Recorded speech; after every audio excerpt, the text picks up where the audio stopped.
3 घंटे का पेपर, सिर पे हाथ मारते हुए बच्चे और तनाव भरे चेहरे अक्सर एक एग्जामिनेशन हॉल में देखने को मिल जाते हैं। ओहो, कुछ याद नहीं रहा, और ये वाला आंसर तो मैंने आधा ही लिखा। बेकार बातें सब याद रहती हैं बच्चों को, लेकिन एग्ज़ाम में जब आंसर लिखना होता है तो वो भूल जाते हैं। नमस्कार दोस्तों, आज इसी बारे में डिस्कस करेंगे। मेरा नाम ज्योति सेठ है और मैं एक टीचर हूँ। तो आज देखते हैं कि आपको मेरी बताई बातें याद रहती हैं कि नहीं। ये बात तो पता ही है, कितना भी याद किया हो, अगर आपने एग्ज़ाम के 3 घंटे में नहीं लिखा तो आपको नंबर नहीं मिल सकता है। अगर आपने आंसर को अच्छे से अटैम्प्ट ही नहीं करा तो आपको नंबर बिल्कुल नहीं मिल सकता। उस टाइम की मेमोरी होना आपके दिमाग में बहुत ज़रूरी है।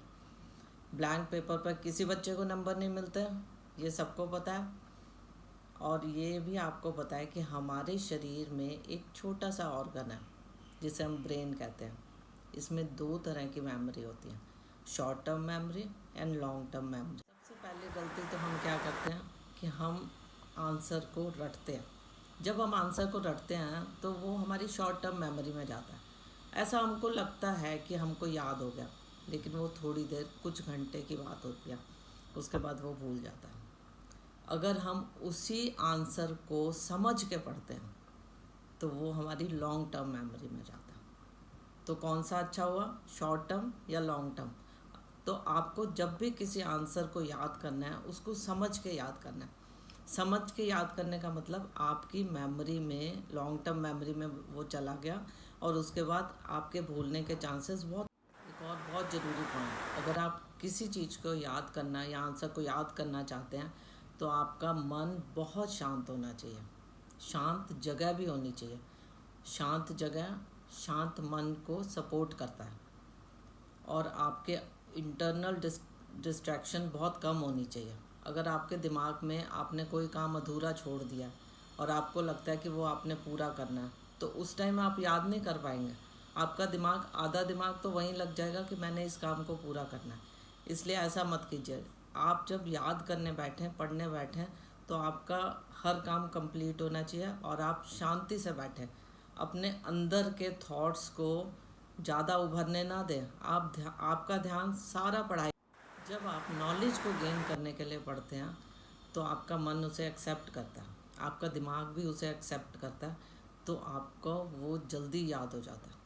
आप सोचते हैं दिमाग में कि ये मुझे याद ज़रूर करना है, इसलिए आपका याद हो जाता है, आपका माइंड अलर्ट हो जाता है।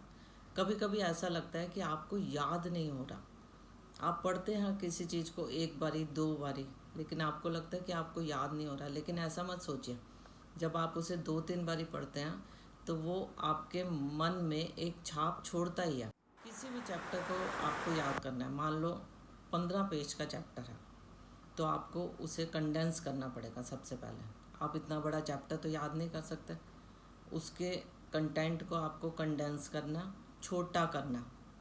फ्लो चार्ट का प्रयोग करो, फ्लो चार्ट बनाओ, कलर्ड पेंसिल्स का यूज़ करो, स्टिक ड्राइंग का यूज़ करो।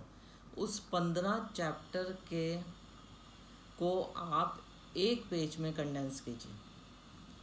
जब आप coloured pen, pencils, flow chart का यूज़ करेंगे तो वो एक इमेज के रूप में आपके दिमाग में घुस जाएगा। आप ऐसा सोचिए जैसे कैमरे में आप एक इमेज को कैप्चर कर रहे हैं। इमेज आपके दिमाग में ज़्यादा बैठती है और रंग जब उसके ऐड करते हैं तो मेमोरी में वो फिक्स हो जाते हैं।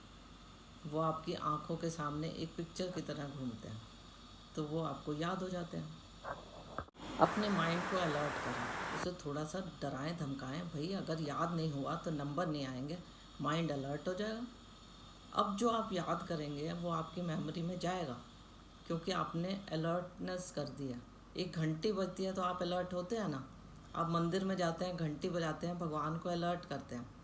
तो ऐसे ही आपने अब जब अपने माइंड को अलर्ट कर दिया तो वो आपकी मेमोरी ज़्यादा अच्छी हो जाने लगती है। आप बहुत ध्यान से कॉन्शियस हो जाते हैं और उसको याद करते हैं। अब आपको याद होगा, आपको लग रहा है कि आपकी लॉन्ग टर्म मेमोरी में बहुत कुछ घुस गया। कैसे पता चलेगा? इसको आपको चेक भी तो करना है। भैया आपके दिमाग की मशीनरी है, आप उसे चेक कीजिए। कैसे चेक करेंगे? आप दोबारा से उसे रिकॉल करें। आप देखें कि किताब की मदद के बिना आप उसे रिकॉल कर सकते हैं कि नहीं। उसे एक बार लिख के देखें बिना किसी मदद के।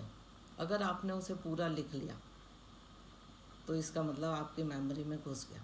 और यदि उसमें गलतियां रह गई और आप भूल गए तो उसे दोबारा याद करो, उसको वहीं पे अलर्ट करो माइंड को कि यहाँ मैंने गलती करी थी, उसे दोबारा याद कर लो। देखो कितनी इम्प्रूवमेंट आएगी आपकी मेमोरी में।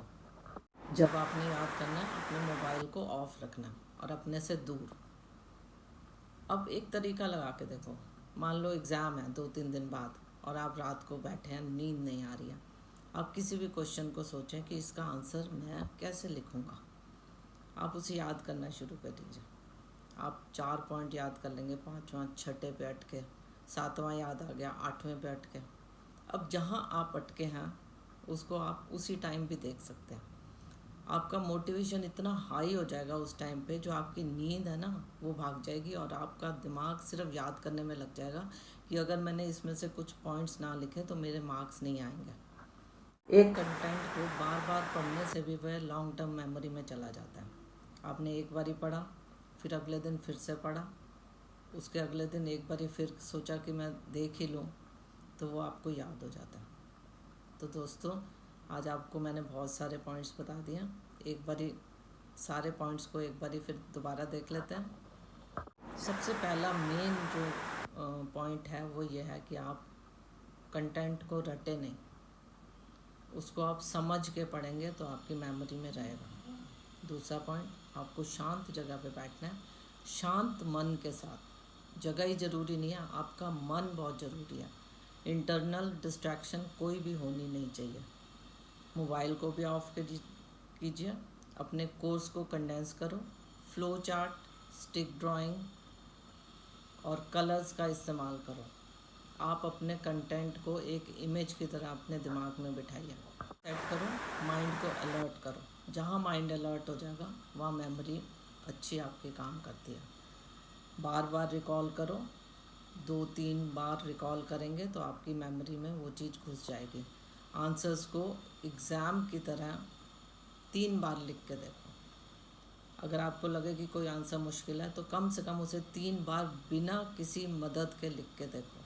इसमें आपकी स्पीड में भी फ़र्क आएगा और आप एग्ज़ाम भी अच्छे से कंडक्ट कर पाएंगे। मुझे उम्मीद है कि इन टिप्स से आपको बहुत हेल्प मिलेगी।